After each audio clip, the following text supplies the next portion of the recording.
Assalamualaikum warahmatullahi wabarakatuh. Halo, selamat pagi teman-teman. Di sini saya akan menyampaikan hasil proposal saya mengenai karakteristik budaya organisasi dalam meningkatkan kinerja karyawan di suatu perusahaan. Sebelumnya, perkenalkan dulu, nama saya Ranisa Putri, NIM B100170050, mata kuliah Seminar SDM, Manajemen A, Universitas Muhammadiyah Surakarta. Kemudian, yang pertama, saya akan menjelaskan mengenai latar belakang. Budaya organisasi kini sedang menjadi pembicaraan di mana-mana, baik di kalangan para pakar maupun di kalangan para praktisi bisnis dan para eksekutif. Karena budaya organisasi tersebut banyak yang berhasil membuat suatu perusahaan menjadi lebih stabil, lebih maju, lebih antisipatif terhadap perubahan lingkungan.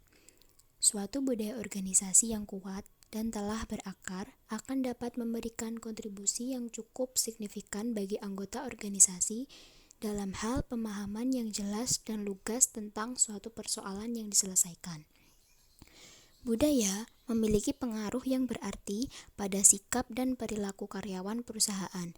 Banyak bukti yang menggambarkan bahwa suksesnya suatu perusahaan disebabkan karena budayanya yang begitu kuat yang membuat perusahaan itu lebih percaya diri dan akhirnya menjadi lebih efektif. Terutama strategi dalam mengantisipasi perubahan yang akan dilakukan oleh suatu perusahaan juga perlu mempertimbangkan aspek budaya yang ada selama ini. Apakah strategi yang didesain tersebut cocok dengan nilai-nilai yang ada atau justru nilai-nilai yang ada justru itu menjadi kontraproduktif bagi perusahaan dalam perjalanannya ke depan.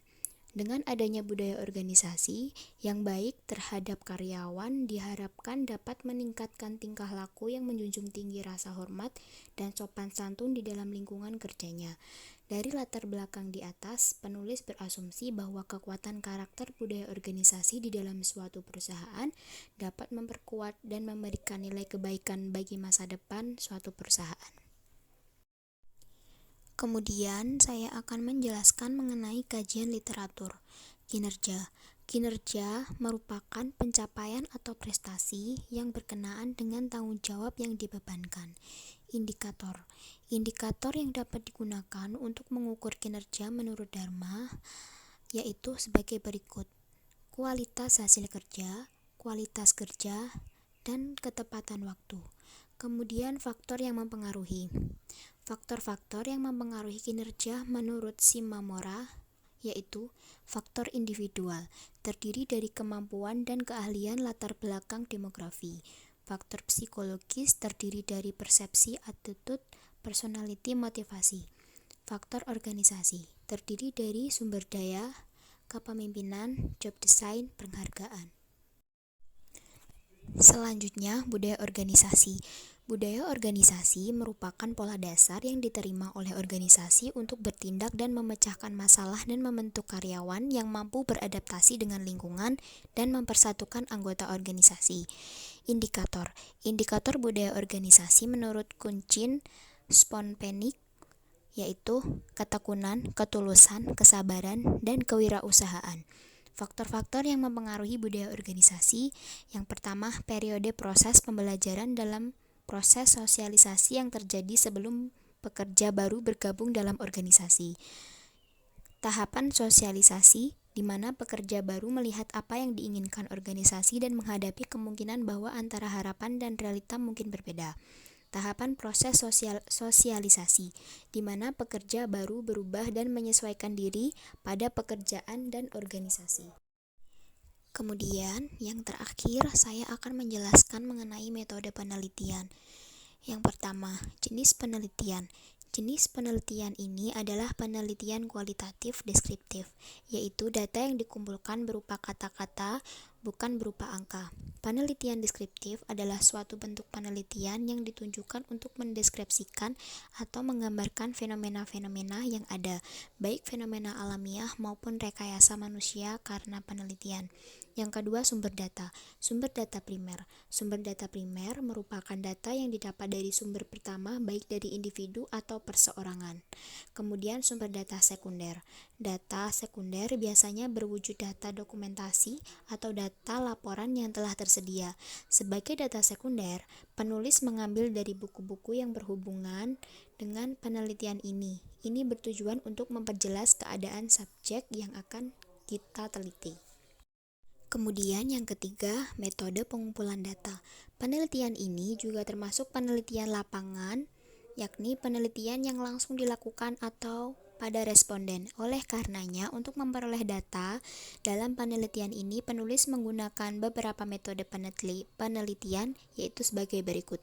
Metode observasi. Observasi merupakan salah satu metode utama dalam penelitian kualitatif.